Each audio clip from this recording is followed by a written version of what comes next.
নিয়োগ দুর্নীতি মামলায় সিজিও কমপ্লেক্সে হাজিরা দিলেন মন্ত্রী চন্দ্রনাথ সিনহা। গতকাল কারামন্ত্রী চন্দ্রনাথ সিনহার অন্তর্বর্তী জামিন বহাল রেখেছে ইডির বিশেষ আদালত, আর তারপরই আজ এই হাজিরা। জামিনের শর্ত হিসেবে তদন্তকারীদের সঙ্গে সব ধরনের সহযোগিতা করতে হবে মন্ত্রীকে। আজ সিজিও কমপ্লেক্সে হাজিরা দিয়েছেন মন্ত্রী চন্দ্রনাথ সিনহা। বিক্রম দাস আমাদের প্রতিনিধি রয়েছেন আমাদের সঙ্গে। বিক্রম, কি আপডেট?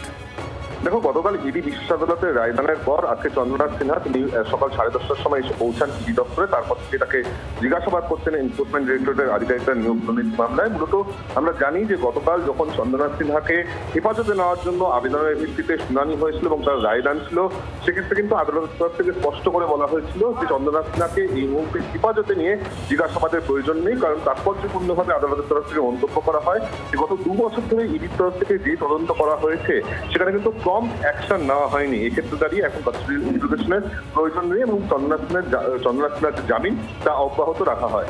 এরপরই চন্দ্রনাথ সিনহাকে নির্দেশ দেওয়া হয়েছিল যে তাকে এনফোর্সমেন্ট ডিরেক্টরেটের অফিসে আজকে এবং আগামীকাল হাজিরা দিতে হবে।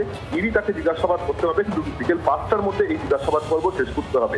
পরবর্তী ক্ষেত্রে যদি তাকে আবারও প্রয়োজন হয় জিজ্ঞাসাবাদে, তাহলে এনফোর্সমেন্ট ডিরেক্টরেটকে অগ্রিম সামান করতে হবে। এরই মধ্যে যেটা আমরা জানতে পারছি, ইডির তরফ থেকে মূলত বেশ কিছু জমি সংক্রান্ত নথিপত্র সামনে রেখে চন্দ্রনাথ সিনহাকে আজকে জিজ্ঞাসাবাদ করা হয়, তার স্টেটমেন্ট রেকর্ড করা হয় এবং এই জিজ্ঞাসাবাদ কার্যত এই মুহূর্তে কনক্লুশনের পথে, এমনটাই আমরা জানতে পারি।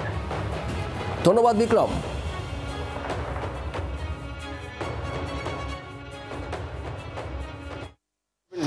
কিছু কভারটা করতেই হবে। কোনো ডকুমেন্ট চেয়েছিল কি দাঁড়িয়ে যান, কোনো বলতে চাইনি।